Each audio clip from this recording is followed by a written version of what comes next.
आपने अभी recently news में पढ़ा होगा कि एक क्लिनिक में ऐसे 2 पेशेंट्स हुए हैं जो 4-6 महीने के अंदर जिनकी डेथ हो गई है, या और भी बीच-बीच में पिछले 4-5 साल में ऐसे केसेस हमने सुने हैं। तो ये क्या हेयर ट्रांसप्लांट सर्जरी एक सेफ सर्जरी नहीं है, और क्या ये एक पॉसिबिलिटी है जो हो सकती है?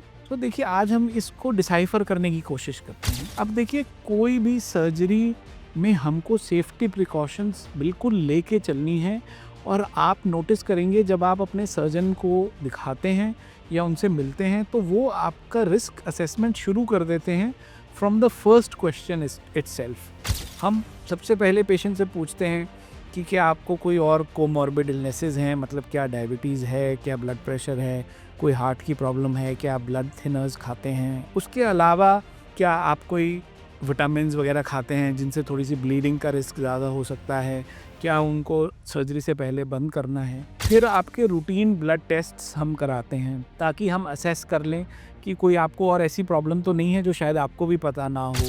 ईसीजी, चेस्ट एक्सरे मैं हमेशा अपने सब पेशेंट्स का करवाता हूँ। 40+ अगर एज है पेशेंट्स की तो सेफ्टी से एक इकोकार्डियोग्राफी भी करवा लेते हैं। सो देखिए, पेशेंट्स कई बार सोचते हैं कि ये ओवरकिल है, हम बहुत ज़्यादा प्लान कर रहे हैं, बट ऐसा नहीं है। हमको सेफ्टी लेके चलनी है कि वी हैव टू इंश्योर कि कोई कॉम्प्लिकेशन ना हो। ये बात समझना इम्पॉर्टेंट है कि कॉम्प्लिकेशन किसी भी सर्जरी में हो सकती है, ऐसा नहीं है कि कॉम्प्लिकेशन नहीं हो सकती, लेकिन इसीलिए हम ये सेफ्टी चेक्स पहले लेते हैं ताकि ये सब प्रॉब्लम्स आगे बढ़े ना। जैसे कि कोई कहता है, किसी ने कहा है कि the more you sweat in peace the less you bleed in war. तो इसीलिए we try and sweat beforehand ताकि सर्जरी के दौरान हमको कोई भी दिक्कत ना हो। तो आपको अपनी तरफ से क्या क्या प्रिकॉशंस लेनी है हेयर ट्रांसप्लांट सर्जरी प्लान करने से पहले। तो सबसे पहले तो आप देखिए कि जिस डॉक्टर को आप दिखा रहे हैं, क्या वो क्वालिफाइड हैं ये प्रोसीजर करने के लिए, क्या वो एक क्वालिफाइड प्लास्टिक सर्जन या डर्माटोलॉजिस्ट हैं, क्या उनके पास वो रिक्विजिट ट्रेनिंग है, क्या उन्होंने पहले ऐसे प्रोसीजर्स किए हैं। तो इससे आपको असेस होगा कि उन्होंने पहले ये प्रोसीजर्स किए नहीं किए, उनकी इन डेप्थ नॉलेज है या नहीं है इन प्रोसीजर्स के बारे में। उसके बाद जब आप क्लिनिक जाते हैं तो आप क्लिनिक को या हॉस्पिटल को देखिए कि वो सेटअप कैसा है, साफ़ सफाई कैसी है, क्या कोई इन्फेक्शन होने का रिस्क है, लाइटिंग कैसी है। सो ये सब चीज़ें बहुत इंपॉर्टेंट है। इनसे हमको पता लगता है कि हमारा जो सर्जरी होने वाली है उसका आउटकम हम थोड़ा सा गेस कर सकते हैं। ऐसा नहीं है कि जो बहुत हाई फाई क्लिनिक्स हैं उनमें कोई कॉम्प्लिकेशन नहीं होती, बट स्टिल आपको एक आइडिया लग जाता है कि साफ़ सफाई का लेवल क्या है और इसमें कोई प्रॉब्लम होने का चांस है कि नहीं। अच्छा, तो ये तो सबसे पहले हो गया डॉक्टर की क्वालिफिकेशन और क्लिनिक के सेटअप को ले। उसके अलावा अब ये कॉज ऑफ डेथ क्या हो सकता है, तो देखिए, अगर हम ब्रेकअप करें तो कॉमन कॉज हो सकता है या तो कोई इन्फेक्शन हो, या कोई टॉक्सिसिटी हो गई हो किसी दवाई से, या किसी दवाई की एलर्जी हो। सो जब पेशेंट हमारे पास आ जाते हैं, हम सब टेस्ट रिपोर्ट्स पहले देख लेते हैं, और जिस दिन सर्जरी के दिन आते हैं हम सबसे पहले उनको जो लोकल एनेस्थीसिया है, जो एंटीबायोटिक है, उनका टेस्ट डोज देते हैं टू इंश्योर कि इस दवाइयों से उनको कोई प्रॉब्लम ना हो, ताकि कोई एलर्जिक रिएक्शन ना हो जाए। अब एलर्जिक रिएक्शन होगा तो क्या होगा, पहले तो हम हाथ पे देते हैं ताकि वहाँ देखेंगे कि रेडनेस तो नहीं हो रही, खुजली तो नहीं हो रही।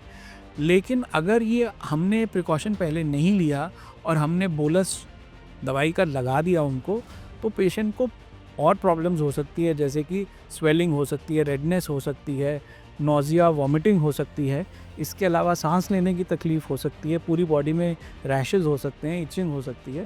तो इसी के लिए हम ये सब नौबत ना आए, इसीलिए पहले चेक करते हैं बहुत थोड़ा सा डोज देके स्किन के नीचे, ताकि हमको ये पता लग जाए कि पेशेंट को इस दवाई से कोई एलर्जी तो नहीं है। एक बार ये वाला हर्डल क्रॉस हो जाता है तो उसके बाद हम क्या करते हैं, उसके बाद हम इंश्योर करते हैं कि पूरा क्लीन करके, अच्छे से पेंट ड्रेप करके, बिल्कुल एसेप्टिक तरीके से ही हम सर्जरी प्लान करते हैं। अब देखिए, इन्फेक्शन एक बहुत ही ऐसा फैक्टर है कि जो रिजल्ट्स को ख़राब भी कर सकता है और जो ऐसी कोई अनटोवर्ड कॉम्प्लिकेशंस भी कॉज कर सकता है।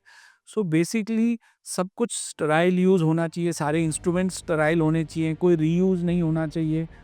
आपके गाउन्स जो हैं, आपकी ड्रेस जो है, शीट्स जो बिछी हुई हैं, ये सब भी स्टराइल होनी चाहिए। सो इस चीज़ का ध्यान हम रखते हैं कि पेशेंट का इन्वायरमेंट जिसमें सर्जरी होती है वो एब्सोल्युटली स्टराइल हो। इसीलिए सर्जरी से पहले ओटी को फ्यूमिगेट भी करते हैं और ओटी को बिल्कुल इन्फेक्शन फ्री कर देते हैं। सर्जरी करने से पहले हम अपने हाथ स्क्रब करते हैं एक एंटीसेप्टिक सॉल्यूशन से, और फिर स्टेराइल गाउन्स पहन के, ग्लव्स पहन के ही सर्जरी को करते हैं। तो अब तक हमने देखा डॉक्टर की क्वालिफिकेशन, हमने देखा इन्फेक्शन, हमने देखा कोई एलर्जी। इसके अलावा जैसे लॉन्ग सर्जरी है, अगर पेशेंट डिहाइड्रेट हो जाए तो उस डिहाइड्रेशन को अवॉइड करने के लिए हम क्या करते हैं, हम इंश्योर करते हैं कि पेशेंट को हम आईवी एक्सेस लेके रखते हैं और उनको आईवी फ्लूइड देते रहते हैं कॉन्टीन्यूसली। पेशेंट की कॉन्टीन्यूसली वाइटल्स की मॉनिटरिंग भी करते हैं। हम पेशेंट को एनकरेज करते हैं कि उठ के अगर वो पानी पीना चाहें तो पानी पिएं, अगर बार बार बाथरूम भी जाना पड़े तो बाथरूम जा सकते हैं, क्योंकि पेशेंट फुली अवेक होता है तो इस सब में कोई प्रॉब्लम नहीं होती। अच्छा, एक बार जब सर्जरी हो जाती है और पेशेंट रात को घर चला जाता है तो मैं अपने सब पेशेंट्स को 2 हफ्तों तक फॉलोअप करता हूँ। रोज़ सुबह मेरे सब पेशेंट्स मुझे पिक्चर्स भेजते हैं फॉर द नेक्स्ट 2 वीक्स, ताकि मैं रोज़ असेस कर सकूँ कि कोई इन्फेक्शन तो डेवलप नहीं हो रहा, कहीं कोई नुकसान तो नहीं हो रहा। होता नहीं है किसी में भी, लेकिन precaution is better than cure. So we ensure कि कहीं कुछ प्रॉब्लम होते ही तो we should be ahead of the problem, हम उसको पहले ही कंट्रोल कर दें। सो ये सब चीज़ों का अगर हम ध्यान रखते हैं तो हमारा हेयर ट्रांसप्लांट का रिज़ल्ट अच्छा ही आता है, और ये एक बहुत ही सेफ़ सर्जरी है। अगर सही लोगों द्वारा एक सही इन्वायरमेंट में और सही तरीके से की जाए तो इसमें कोई भी प्रॉब्लम होने का चांस नहीं है। इसीलिए आप प्लीज़ अपने डॉक्टर को, क्लिनिक को बहुत ध्यान से और बहुत समझदारी से चुनिए। Don't fall for marketing gimmicks कि 29,999 में या 49,999 में अनलिमिटेड ग्राफ्ट्स कर देंगे। बस पैसे बचाने के लिए आप किसी ऐसी जगह या किसी ऐसे डॉक्टर से या किसी ऐसी जने से ग्राफ्ट ना करा लीजिए जो क्वालिफाइड ना हो। और मान लीजिए किसी को इंट्रा ऑपरेटिव कोई प्रॉब्लम हो तो उस कॉम्प्लिकेशन को हैंडल करने के लिए उनको नॉलेज ना हो। तो इसीलिए please choose your doctor and your clinic wisely. आप हेयर ट्रांसप्लांट के बारे में और कुछ भी जानना चाहते हैं तो प्लीज़ आप हमें नीचे दिए गए नंबर पे कांटेक्ट कर सकते हैं और हम आपके डाउट्स क्लियर करेंगे। Thank you.